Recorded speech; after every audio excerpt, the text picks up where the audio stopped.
Awesome. So, first and foremost, Amy, one, thank you so much for coming on the show. And two, you are the first Spirit Science or Spirit Studios employee and team Spirit member, other than myself, who is coming on the show. So, congratulations.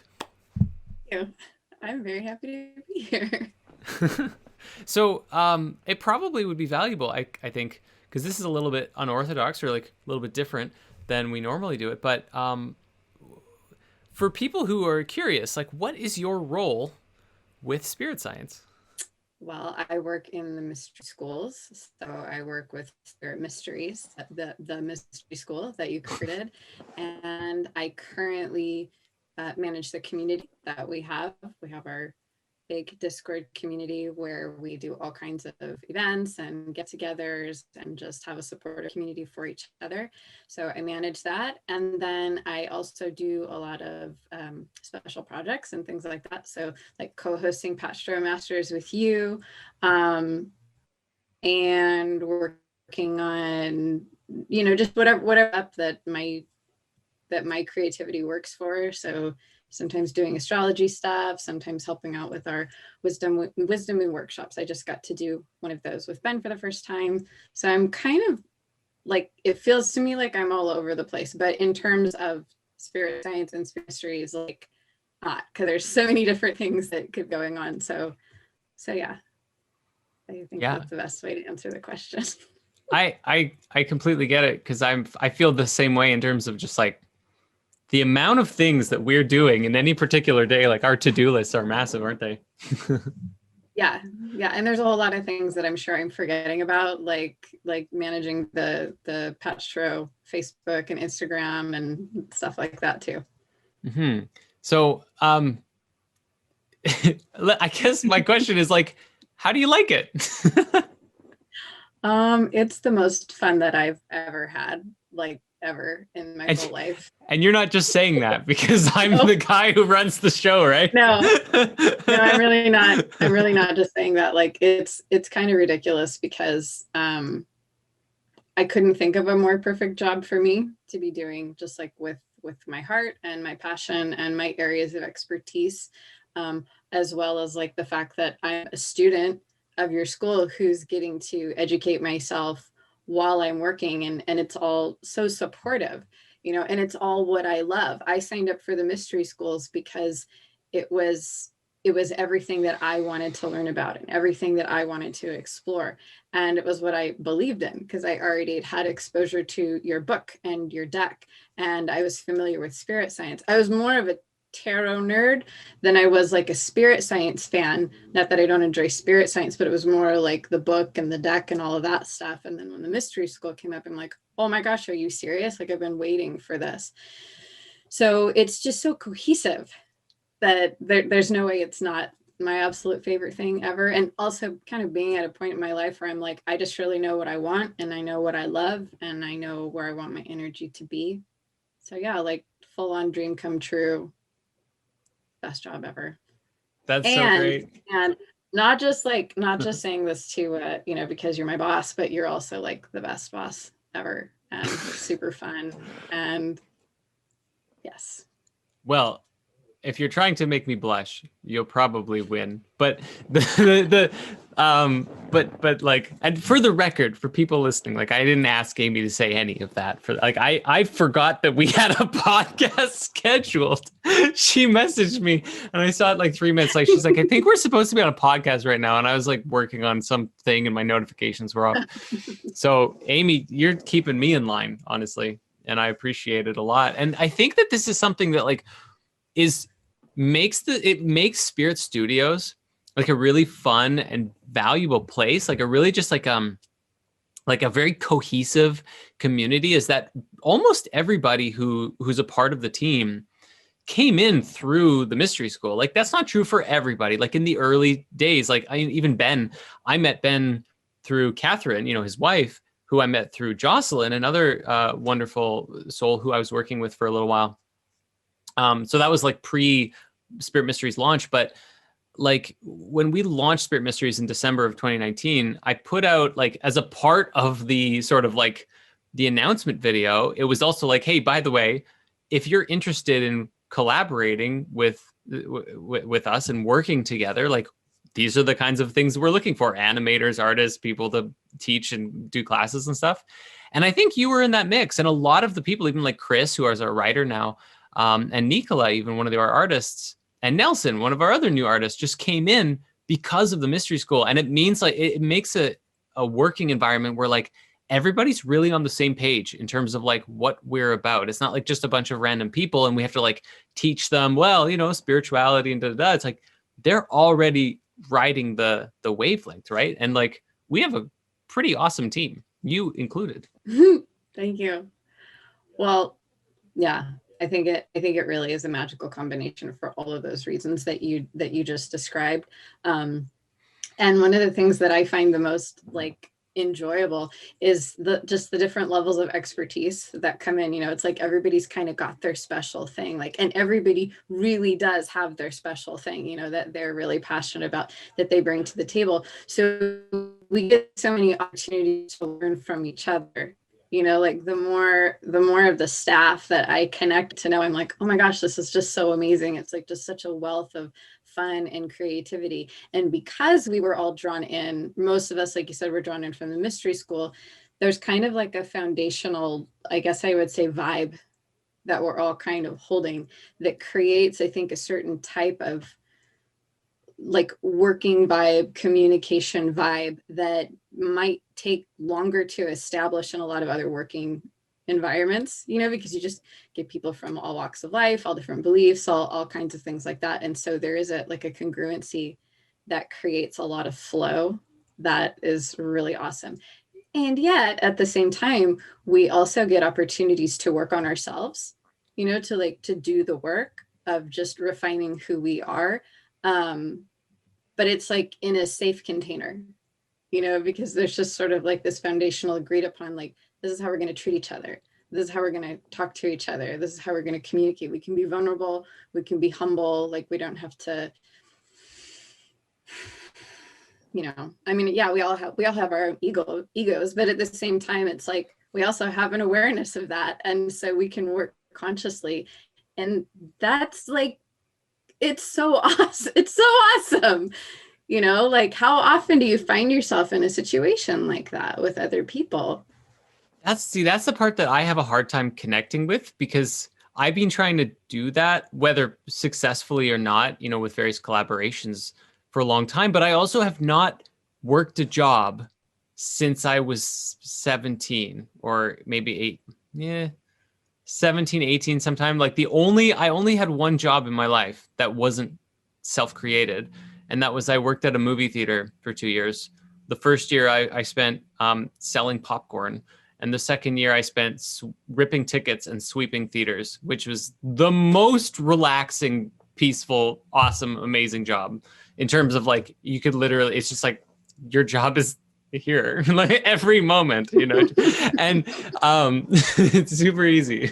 But like ever since then, like, yeah, I don't have a lot of frame of reference. So where a lot of like, I've been told, you know, hey, Jordan, it's really fun working with you. You know, like you're a really cool boss. Like people have said that. And I'm like, am I? Like, I feel like most bosses should be like just more like chill, but like also we have a mission and we have, you know, we have goals and deadlines and stuff, but like we respect each other. And it's not like this like angry, like harumph, do your job, harumph, you know, kind of thing. It's like, we're about something that's bigger. And I feel like if every business was like that, I don't know, maybe things would be a little bit less cringy in the world. Yeah, I'm definitely going to agree with that.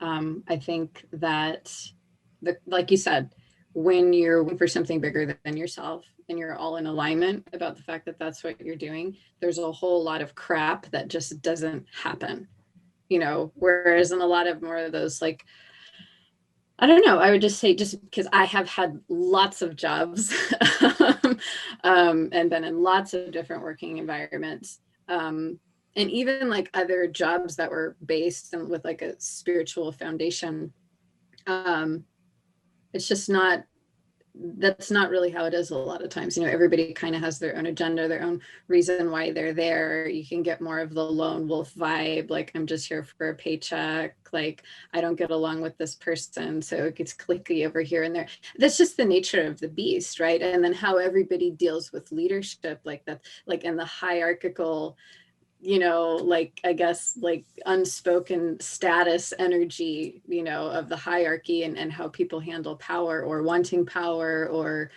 whatever those dynamics. It can be really, really sticky when you're not anchored, like you said, to a higher purpose. And so that just really does create just my having agendas that don't line up really does create a dissonance, or a not resonant sort of vibe that just it can cause conflict, but it also causes work not to get done at the same time too, you know, because you're focused on, because you're not like coming together. So, but I think that's amazing that you only had to work like one job. Yeah, it worked really out. Cool. It worked out pretty well. So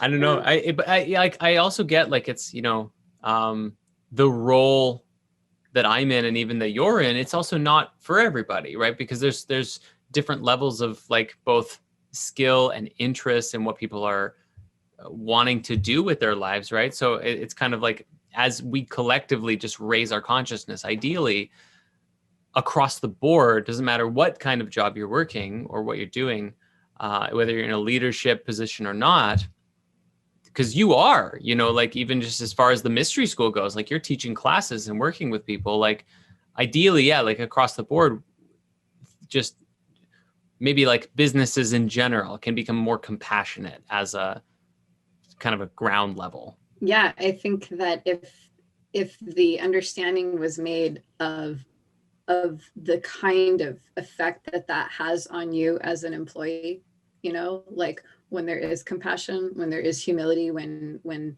you do really get the sense that like your leadership cares about you, you know, and that you're not just a number.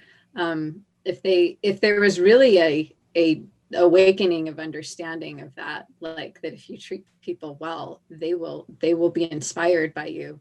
They will, you know, give them something to work for other than just their paycheck, you know, bring in the love factor. But that requires more than just like ground level leadership skills. You know, that requires emotional maturity. It requires emotional boundaries. It requires that full spectrum of all of the things that I feel we really get the opportunity to work on and hone and focus in on, like in the school and in the community. Yeah, absolutely. I'm sorry, I'm not trying to be like a commercial for Spirit Mysteries right now, but I feel like it's coming out like that. I just believe in it. Don't even worry about it. I think it's, I mean, like it's kind of one, it's hard not to when we're talking about our work. That's like, you know, which is kind of like our life too, because we work a lot, you know, and we love it. Right? So Right. Well, and another thing too is I was telling Ben this the other day is like outside of you guys, like this team and the school and the members in the school, but especially this team because of how much time we spend together, like you guys are my core circle of friends. Like I know other people and may relate with, you know, talk with other people once in a while, but like if people said like, who are your friends? I'm like, either I have none or it's my whole team. And I think I would go with that option. It's my whole team. Like you guys are really amazing. And like, this is actually, you know, this is great. This is a good opportunity to get to know you more. So, Amy, just for like both for my sake, because I don't even know if I know the whole story, but also for people listening, like, can you sort of recount for us sort of maybe a general flow of your life story and things that have happened that are of significance, funny stories, anecdotes, general life lessons, anything like that? Yeah, I've had kind of I could do kind of an interesting life, but I would say the anchor point of my life ever since I was a kid has been spirituality. Like brought up in a very religious, very fundamentally Christian home, but very spiritual. So there was always this, you know, super like loving, intuitive, empathic mother. And just, there was always this spiritual flow to all of it. And I have 3 siblings besides myself, and we live kind of up in the mountains of California. So just, yeah, living in the mountains, a little bit of an isolated upbringing, you know, like I was homeschooled for quite some time. So it was like homeschool, church, like that was my world, you know, it was very small. And just living in the mountains and being in nature, you know, so that definitely was kind of a defining thing for me. And just by nature being very, very passionate, like everything just always had so much meaning to me since I was very little, almost to like a detriment where it would like kind of freak me out and bug me and I couldn't handle things, you know, because I would just get like, it wasn't like being over emotional. It was just like being, I don't know. I'm not exactly sure the word I would use. But anyway, as time progressed for me, like it just became really obvious that I was just, I guess, by the terms of the world, I was, and even within like my religious community, I was different. But because of that difference, because of my love and my passion for spirituality, I just channeled that into Christianity. So I was like the little kid, you know, that's like talking to the adults about doctrine and just wanting to dig in, because spirituality was the only thing I could connect with about the world. The world just kind of seemed scary and foreign to me, you know. But as I grew and I got older, my reason and my critical thinking started kicking in. And as much as I was like safe in my bubble, you know, and really kind of like just having my community and my home base is like the church. And I got into music and being a vocalist and writing worship songs and, you know, just like totally had a really great life. I started having these experiences where I was like, it's sort of like if you're in a dysfunctional relationship with somebody and you know subconsciously that you are, but you have no idea what you're going to do besides be in that relationship, and you have like no reference point of anything else but being in that relationship. And so you're just kind of in this like paralyzed state where you're like, I have to make it work for me. And I'm not sure at what point that was my experience, like with the belief systems I was brought up with, but I just sort of polarized myself towards what did work for me, you know, the love of God, the grace of God, forgiveness, you know, unconditional love, like optimism and having faith and stuff like that. But when I was in my, I was 18 years old, I was like, just going to be the best Christian in the world. You know, that was my goal. I just wanted to be the best Christian that ever lived. So I decided to go to YWAM, and I ended up in Montana doing like this discipleship training school with people from all over the world. So here this like little isolated Amy is all of a sudden around people from all over the world, learning all different kinds of stuff. And the spirituality was really opened up for me, you know, where there was more of a fundamental expanded quite exponentially. So I started having really profound spiritual experiences that that were more supported for me, you know, whereas when I was younger and I had like, you know, what you could call like psychic phenomena, it really wasn't supported because there was no one there to like validate it, you know, really in the right way. So, and then I ended up in New Zealand for 2 months where, you know, I really, really had to face like this concept of evangelism. I really had to start facing the things about Christianity that were dysfunctional for me, you know, on the ground level. And then I ended up in Africa for 3 months working on the Mercy ship. There's a fleet of hospital ships called ships. I was on the Anastasis, and these ships go around the coast of Africa offering free healthcare, free dental care. They go and they help people build like wells and clean water systems. So I ended up doing that for 3 months, and I was in Benin, West Africa, and that was like really where my shakedown happened for me, because I was a 19-year-old girl, you know, thinking I'm going to go out and save the world, and just having such a profound experience of like what the world is like.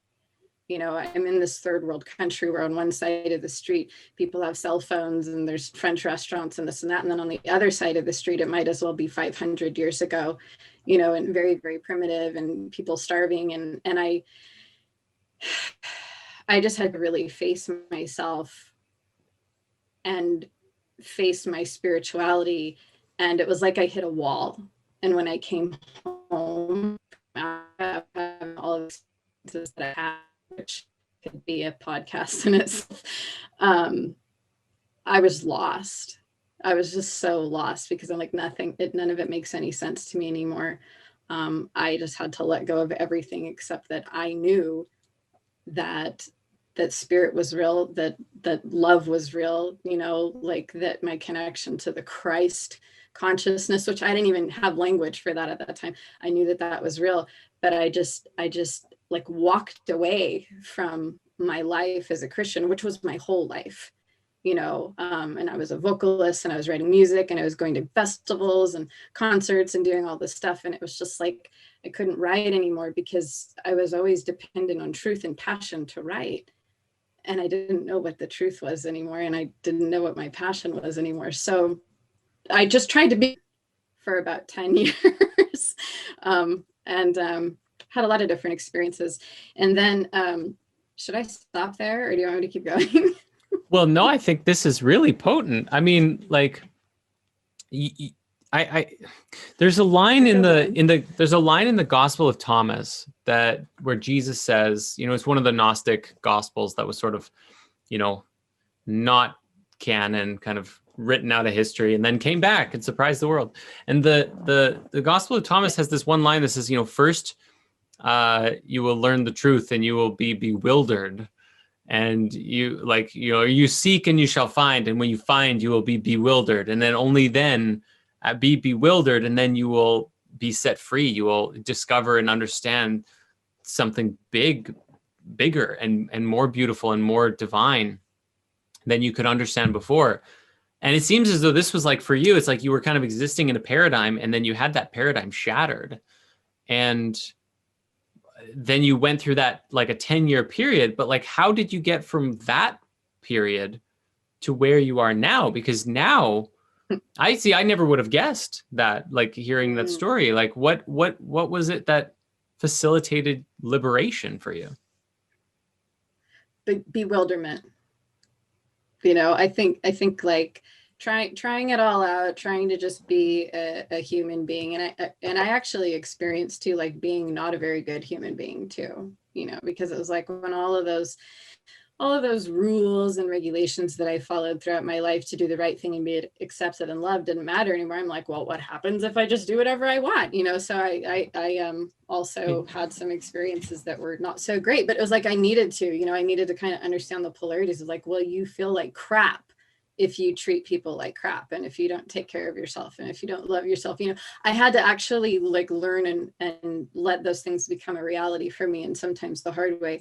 But I think like what started happening is just that regardless of what I did or what I achieved for myself or my relationships, there was just this gnawing hunger in me for connection, the spiritual aspect of me that was always very connected to my heart. And this is something that I've learned as a huge benefit for me going out into the spiritual communities, into the magical communities. I realized that some people are brought up with spirituality without ever having really tasted and experienced a divine love, like having it poured out on them, and what it's like when you have that experience and how it creates a trajectory for you that can always bring you back home, and that we can experience a lot of spirituality without experiencing that.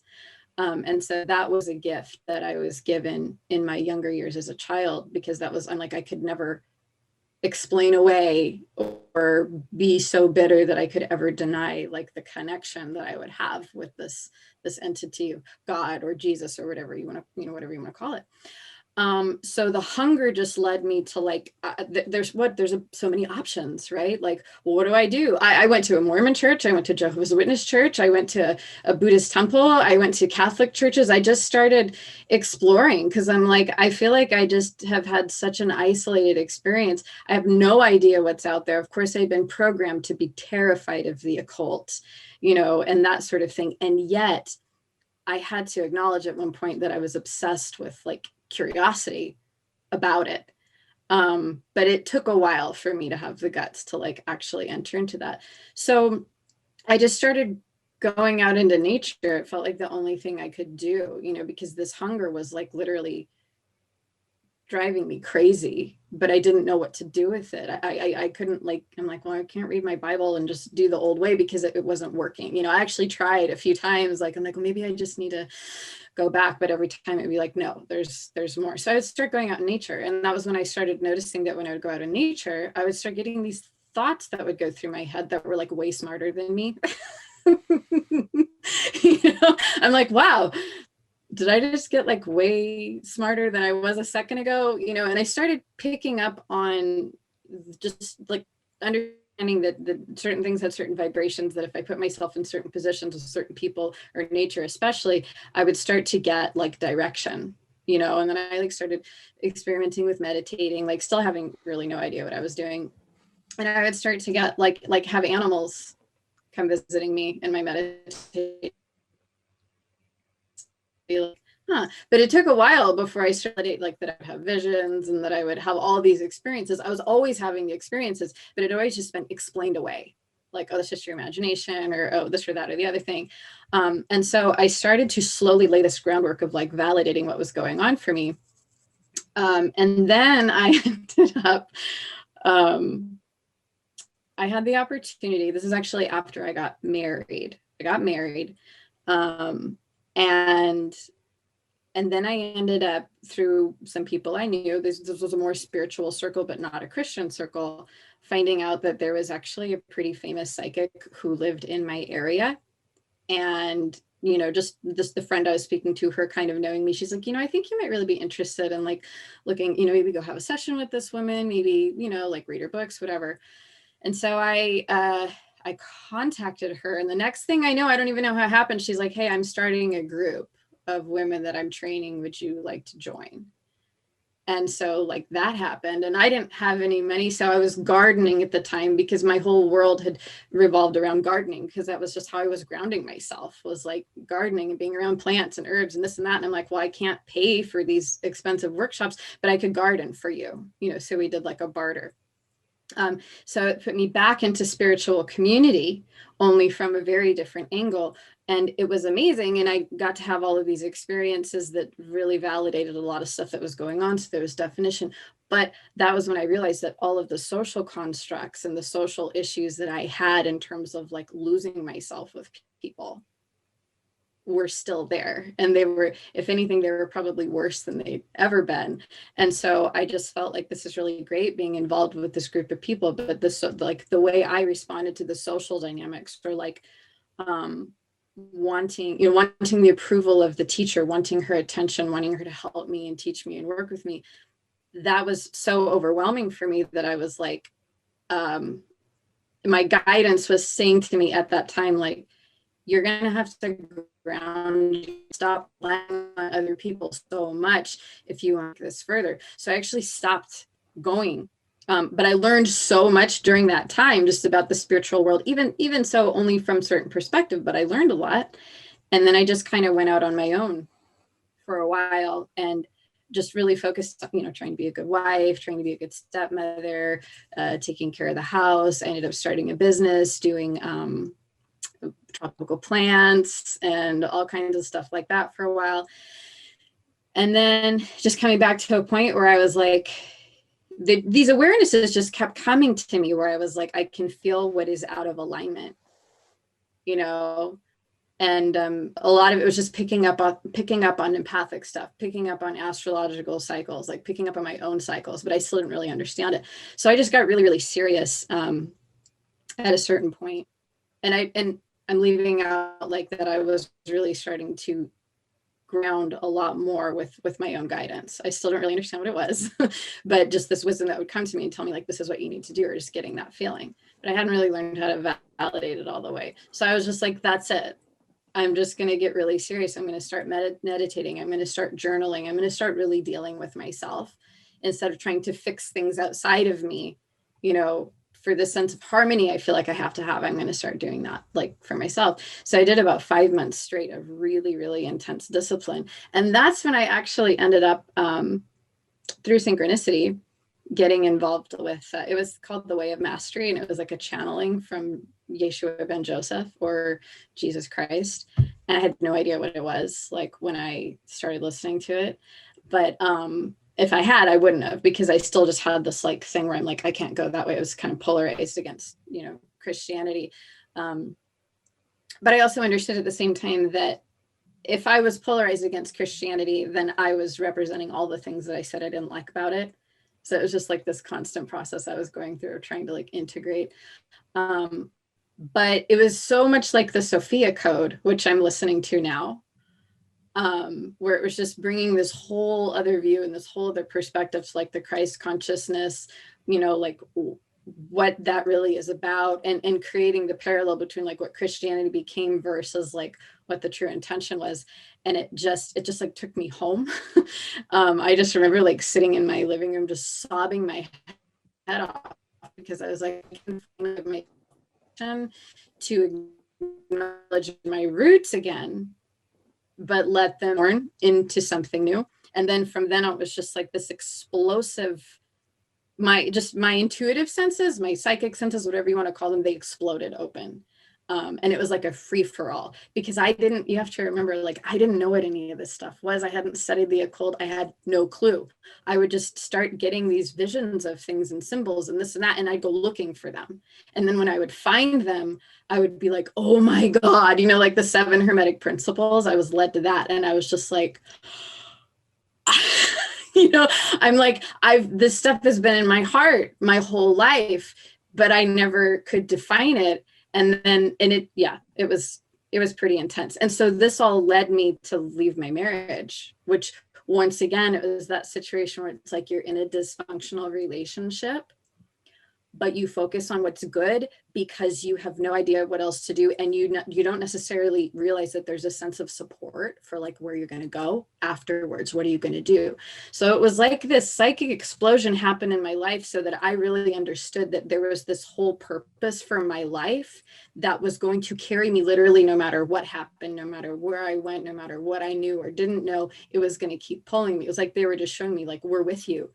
And no matter what happens, we've got you. All you have to do is take those steps and be courageous and allow this version of your life to burn, because you have built so much of your life off of what's not truly you, and off of the fear of not having, and not trusting yourself to be able to survive in this world. You have to burn it down, basically. Like that's like the word that kept coming to me. It's like, it's going to have to burn. So I took that step. And ever since then, it's just been like becoming my own person. Like I became a vocalist, which was like a big deal because I didn't believe in myself on that level. I started having people come into my life, like because of where I was resonating, I started having people come into my life who were mentoring me, building me up, strengthening me, showing me what I was capable of, helping to shift my paradigm about relationships. Especially that was really big for me. And boundaries and love and all the different ways that you can love somebody. And that ultimately led to just like, I got involved in magic. I was finally like, I'm taking the plunge because it kept calling me. I was like, I don't know what else to do. So I want to start learning about magic and astrology and tarot, because that was like a very clear message from one of my guides, was like, you have to have a framework for all of this spirituality that's swirling around inside of you. It's just like all over the place, and you don't know where any of it goes, and you can't see the forest for the trees. So start like grounding yourself in these basic mysteries, or this, like this, the way it was relating, it was like the earth knowledge, I guess, I don't think I'm saying it correctly. But anyway, I got really, really intense in that for a while, but it freaked me out, obviously, because if you do that with your heart and soul, you start getting results. But once again, I didn't really know what I was doing. I didn't really know what was happening. So when some of the crazy stuff that started happening as a result of me doing like 4 months solid of ceremonial magic practice, I was like, ugh. I don't really want to do this anymore because I'm scared, because I don't really understand what's happening. But that's when it all started to shift. It like I'd connected enough with my higher self and my own divinity that I started to hear this voice of like, you need to have your own grounding practice. You need to do this and do this step and do that. And it just kept layering and layering and layering. And just following that eventually led me to your school. That's just like what happened. I was like, I want to be doing this with other people. You know, I want to be around people who are knowledgeable. I don't want to be by myself as a lone wolf. I'd already started doing a lot of tarot because that was like explosive when I discovered what tarot did for me and how it grounded. It just made everything so much more real and tangible on the physical plane. Mm-hmm. But yeah, I think that would probably be the best way to sum up what happened. That's amazing. And how I ended up here. So does that mean that like you didn't really, I mean, you didn't find spirit science earlier on like that like you, it almost sounds like you found like the school in Patch Tarot before you really ended up watching many of the videos? Actually, earlier on, right around the time that I'd gotten really serious about my spiritual practice, my little sister was like, have you ever seen the Secret History of the World? And I'm like, no. And she's like, oh my God, you have to watch it. So I watched that. That's an entry point for a lot of people. It was a huge entry point for me because I'd never heard any of those stories. Very, very foundational. And I remember I watched videos on the chakras and crystals and just a lot of the basic stuff. But I got pulled into the way of mastery like so deeply that was just like my main area of study. So that's how I knew who you were, right? I'm like, oh yeah, that's the hidden history of the world guy.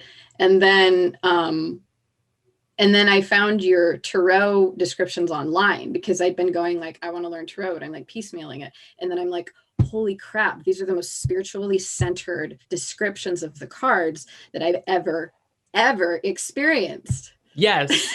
Right? I'm happy to hear that someone had that experience. And then I'm like, wait, who's doing this? Then I'm like, oh my God, it's the same guy that did that video. So I was just like, I trust this. Right. And that was a big thing for me. Like, I trust this. I trust the intention behind this. I trust the heart behind it. And that became really important to me. So then you can only imagine when I find out there's a mystery school, I'm like, I'm in. I don't care how much it costs. Like, I'm in. It was like, this is destiny. This is exactly where I'm supposed to go. Interesting. So, I mean, really, I think the whole, like, if we were to kind of summarize the whole thing, not that it can be so simply, put, and you described it, your whole life story so eloquently here, but it's really like, it seems to be like this, like follow, maybe for anyone listening, like follow the footprints, follow the footsteps, like whatever. You don't have to see the whole path, like, but like the next thing, like you were guided one thing at a time to just like take these steps that built upon each other, that really shaped you into like this kind of, Harry Potter witch graduate kind of thing. Yeah, I think that's exactly right. The need to have it figured out is what stops us the most. The need to have a guarantee. That's just not how it works, because to me, what I found in my practice is that the strongest quality that anyone can ever develop is faith, which seems weird because it's like, well, but doesn't that mean like you're doing something without a guarantee? No, because if you go one step at a time, you're always given it, and you let the synchronicities come together. You have the faith for the next, those experiences give you the trust to step out in faith for the next step. And then the steps get bigger and bigger. And then even getting up to this point where it's like, you're, like for me, doing things that I'm doing, like with Spirit Mysteries, and like even right now being on this podcast, it's little steps, and learning to do it without nervous, without being unsure of myself, has had everything to do with, like exactly what you said, like being trust, building layer upon layer of the support, like the force of your spirit wants you to do the things that you feel passionate to do. It's just about whether or not you can allow that force to guide you. Mm-hmm. Well, and now you've become really a guide for so many people inside of the school on like a whole nother level, right? Like for you, you taught the Wisdom Moon the other day, you and Ben did, and I didn't even show up because I was working on a spirit science episode. It was like my schedule was too packed, but you carried it from what I understand so well that I was a little jealous. I was seeing you guys being like, that was the most mystical, most mystery school workshop. And I'm like, a year in, I'm like, You don't even need me anymore. I'm So not complete. true. I'm complete here. No, but like I was really happy to hear, that it went so well. And I wanted to ask you, like, from what you've seen inside of the mystery school, like, what would you say the results are for like, like, you see and work with so many people regularly. Do you feel like you've seen a shift happen with these people over the last, like, 1, 2, 5, 12 months of working together? Yes. Um, I've seen the results of the time, the dedication, the commitment, and the willingness to just take it beyond those initial impressions. A digital community, it's not always that easy to begin growth in a digital community. It takes devotion, dedication, it takes showing up, it takes going through seasons and cycles. And I've seen that is what's starting to happen in the mystery school, especially with the people who have been there for a long time. You can see where we've all kind of started to lock into like where we are, what our work is, and have started to facilitate each other in that. And that vibration creates this supportive net for the new people who come in, where it's very easy for them to realize, like, wow, this is like legit. Like, I don't have to come in here and try to pretend or impress anybody. Like, the more authentic I get, the quicker and the more authentically I'm real and raw, the faster I actually really start to grow and feel very, very comfortable with myself and can connect really deeply with these people. So that's definitely something I'm seeing within the leadership and within just the community of the school. Mm-hmm. Yeah, it's a really special. I really love. I mean, like, even like, because we have the 82-day challenge and other like daily gatherings, and then the weekly ones and the circles that we do, and I just seeing people just like showing up and like sharing their stories, listening to each other, providing support for each other, going through whatever they're going through or learning whatever they're, like, there have been a lot of, I would say, leaps and bounds that I've even seen in, like, like the spirit health mastery. We have like that kind of a health workshop that we're developing and working on, and like people changing their diets and exploring different diets and getting support from each other, right? And like, I think there's like many different levels of the like results, really, as we're exploring like what that could be for people, because for some people it's just like getting that emotional healing and emotional support, or challenging their way of thinking mentally about themselves and their place in the world and what they're capable of, all the way to like making physical changes and seeing like their lives improve more tangibly because they're like engaged in behaving differently, right? And there's a lot of different layers to what this kind of energetic field, this mystery school is, isn't it? Absolutely. Yeah. I think that's, and there's always this sense for me where it's like, it's really only just begun, because if you think of like real authentic relationship, real co-creativity, I mean, just thinking in terms of tarot and the progression of, whatever, whether it's like learning about your willpower and your passion, or your ability to connect with yourself and other people, or your mind, or just like what you're physically creating. It's like, I feel like the mystery school is kind of initiating itself into like that 3-4 energy of like, we've created this container and this energy that's moving and growing and pulling people in all these different directions of like where they can really build mastery within themselves. Now, what are we going to collectively create with that? How do we stabilize it?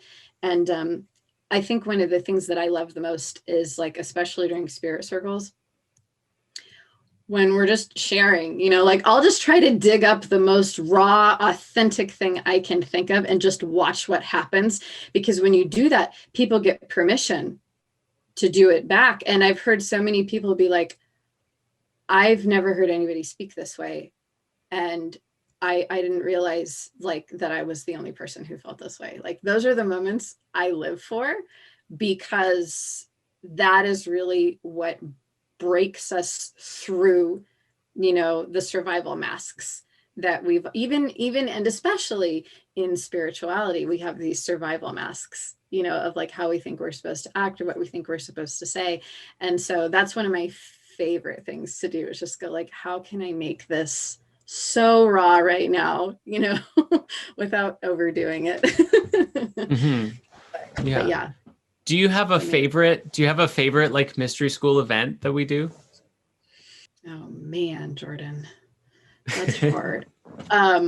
Well, okay. So of course I love Patch Tarot because I love tarot, but in terms of like just pure spirituality, the manifestation moons are my favorite because I've never missed one, not one. And that's kind of remarkable because I'm like, I've experienced this progression, and that's always really big for me, is like the longevity of a practice and starting to see how it results over a long term, and the consistency with which explosive energetic magic on those manifestation moons is so amazing. And it just gets more and more powerful all the time, because the more we do it, the more we know that it works. And for those of you who don't know, manifestation moon is basically when we all sit down together, get into a really sacred space, go into a grounding meditation, and then we share what we're manifesting in our lives. And then Ben, the most amazing shamanistic facilitator ever, helps to create this sacred container where we all like fill the container up with our version of that thing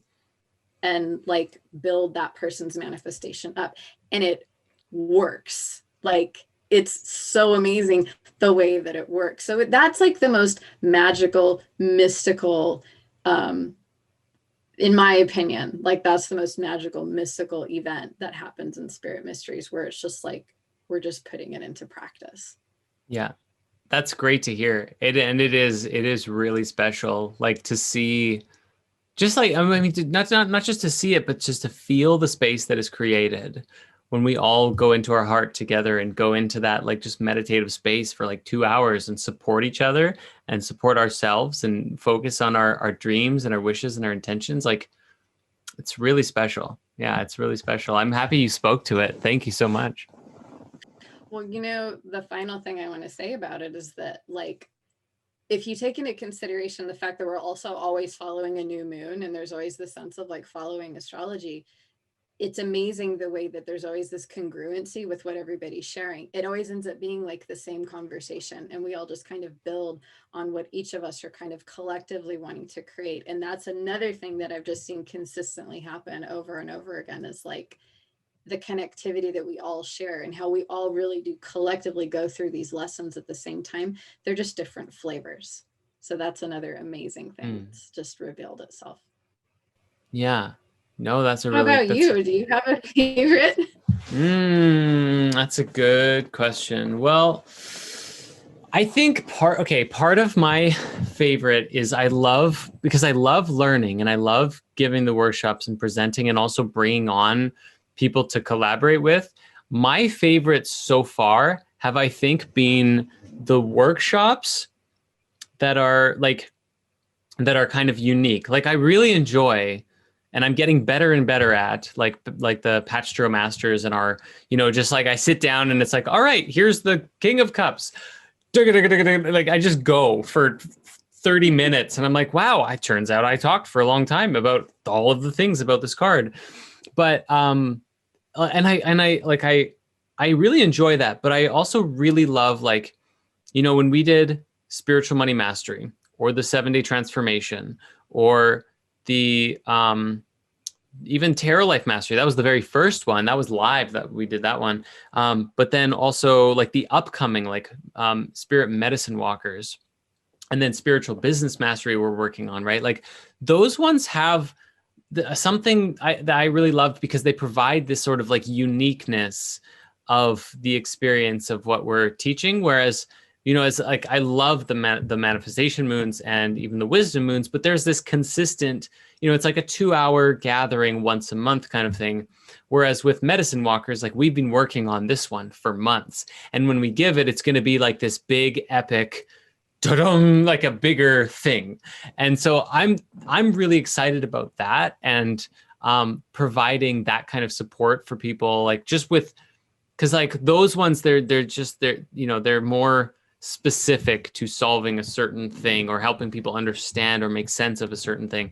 And even the business mastery one is going to be really fun, because spiritual money mastery was all about like changing your relationship, changing your vibration with money and with resources, kind of building on like the concepts from the Spirit Science Money movie. But the business mastery is going to be now like, okay, now that we've done that, how do you entrepreneur? How do you be a spiritual entrepreneur? And how do you like make a business and run a business properly? And because the challenge is like out in the world is something like 90 something % of businesses fail because it's really difficult to do. And it doesn't have to be, but there's not a lot of good business training. And specifically like, if you go to university or you go to college and you take a business course, you're learning from someone who learned how to run a business from someone who took a business course. You're not learning from a multimillionaire successful entrepreneur. And so my education came from those people, and then taking that information and then weaving it through my heart and my understanding, and then Ben as well. And like for other people as well, like who are in the team who have who've done this kind of work, we can present like a really high level, spiritual business mastery class that I think will be very, very beneficial for a lot of people. So yeah, whether it's the medicine walkers, all about plant medicine, psychedelics, all in navigating that psychic realm, all the way to like being a spiritual entrepreneur, like those are the things that I get the most excited about. But I'm also like thrilled to be doing Patch Tarot Masters, and then all of the other things that we do. The Wisdom Moons are great because they offer like smaller, condensed, focused, that same energy, but it's it's like that's over a long period of time kind of thing. Yeah. I think it creates a really beautiful balance between those experiences where we're very much like in the moment, just like when you do Patch Tarot Masters and it's like go, and you just totally flow, and that beautiful like feminine kind of energy flow, which is I think is like present there and also present in like the more day-to-day activities that we do. And then this more, like as you're saying, this more masculine like building, brick by brick with the information and the research and all of those things. Like it really creates a beautiful balance, because you really do have to have both of those, in order to really have like this harmonic resonance of for manifestation and evolution. So yeah, that's cool. Yeah. So wrapping, like we have maybe like 5-10 minutes here to go in this, at least for our hour. We'll see if we go over, but I wanted to ask, like, in kind of just for you, like what would you say is like if you could say one thing to the world, or like if you had one message that you wanted to share, or the most important thing that you feel is to share with the world, like what would that be? Just that the most worthy endeavor you could ever go on is the one where you learn to love yourself so unconditionally and with such a high level of grace, that there's just no more worthy endeavor than that. And that if you endeavor to truly go on that journey of learning to fully love who you are, anything else that you're interested in or want to do will become your reality. And not only will it become your reality, but you will experience the most purified and refined version of that desire.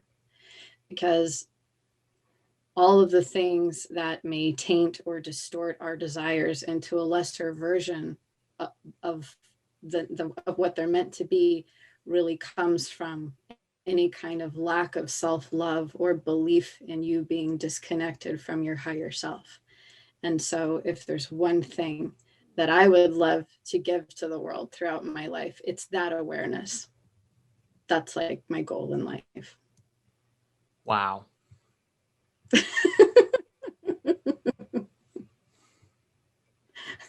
I just need to feel that for a moment. Just breathe in, like, because I even for myself, like, this is like, I get this.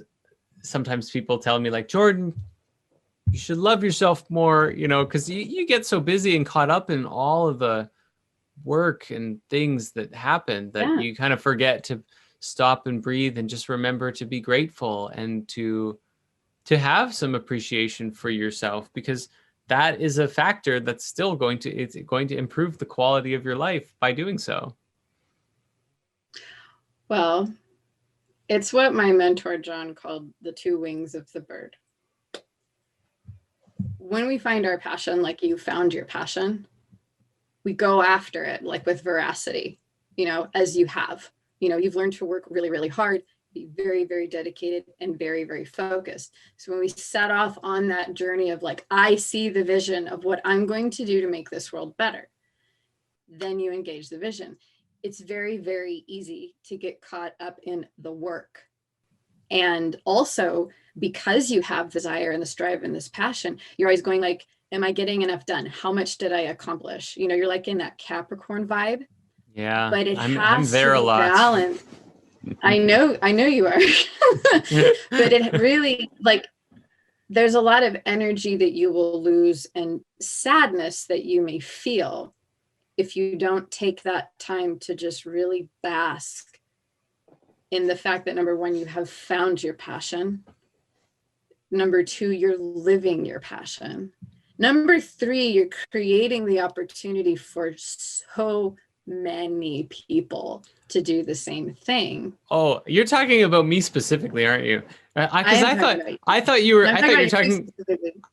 talking a little more general, and then as you went more specific, I was like, wait a second, because there's people who haven't found their passion. That's part of what even the spirit mystery is. It's like, are you looking for it? Do you want some help? Because this is what we're here for, But what do you say for people who haven't necessarily found their passion? I say you should learn from people who have. I'm like Napoleon Hill just like popped into my head. It's like when Napoleon Hill set out to understand success by exploring failure, you know what I mean? And by exploring success, it's like, that's really what I did. Like when I was like, okay, I kind of have this vision for like who I want to be and how I want to serve the world. So I started focusing on people that I really resonated with, like YouTube people, like you, for example. And I'm like, what are they doing? Like, how do they, like, I remember thinking to myself, like, how could I learn to be on camera comfortably? And just really watching, really tapping in, and then going, wow, well, I would just be myself and just be so comfortable being myself and just sharing from my heart. That's what they're doing. That's what I'll do. So when you don't have, and especially not knowing what your passion is, like being around people who do, not so that you can do what they're doing, but so that you can just feel that vibration of what does it feel like to know what you want and be doing that.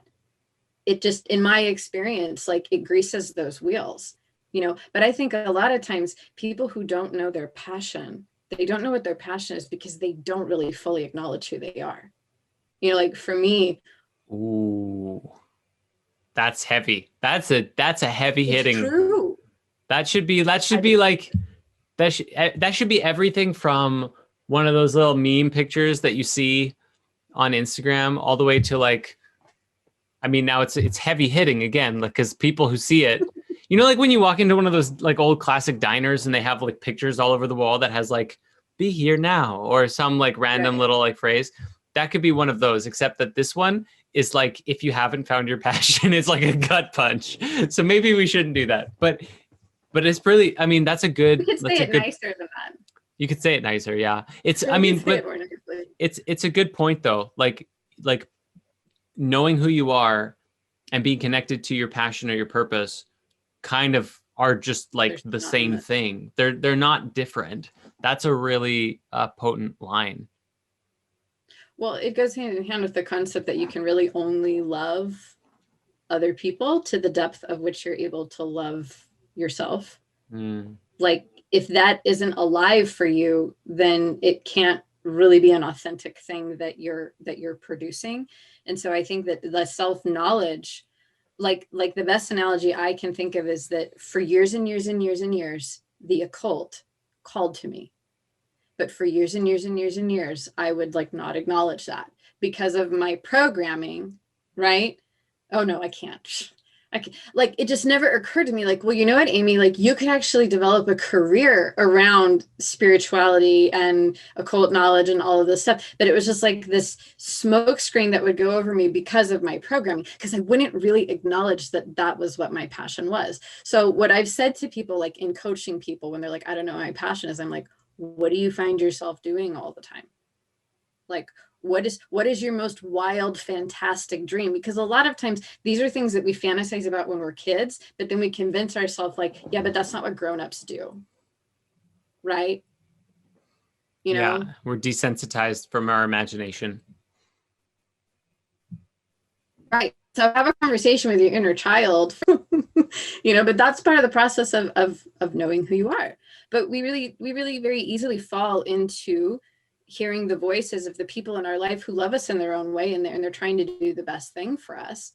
You know, like the voices says to me, like, Amy, get a real job and have a backup plan, because these dreamy, mystical things you want to do aren't going to pay your bills. I mean, they are so far.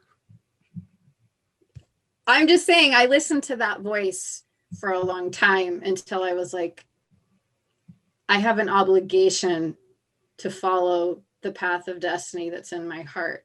And I have enough faith to know that the universe is behind me, before me, beneath me, above me, below me, wanting nothing more to support me. But one of my guides once expressed to me, like, because I was like, oh, I'm so glad that I can hear you and we're talking and thank you so much. And he's like, this has never had anything to do with me. This has always been about your level of willingness to accept how powerful you are. And I was like, whoa. Yeah, so that's amazing. Yeah. Wow. So Amy, thank you so much for coming on this podcast today. Once again, congratulations too. You are like, because I've been asking the team forever, I'm like, go sign up for the podcast. Here's the link. Here's the, you know, like, and you were the first person. So thank you. It's an honor to share the space with you. It was really, really fun to be here. Awesome. And you look lovely. You really look fabulous. I actually had an opportunity to dress up. I'm like dusting off my nice clothes out of the closet. Because let's face it, I'm in my pajamas most of the time. So yeah, like our team meetings are like often in pajamas, like everybody, or at least half of us. No, it's great. No, it's super chill. Well, with that, just thank you again so much for being here. Do you have any final remarks that you'd like to share with everyone listening in? No, I think I've said it all. Yeah, you said some really good lines there. You should join the mystery schools. There it is. That's the one. That's what we were waiting for. No, I'm kidding, but that was, yeah. Awesome. Okay. Well, Amy, thank you again. And everyone, thanks as always for listening in and tuning in, and we'll see you next time.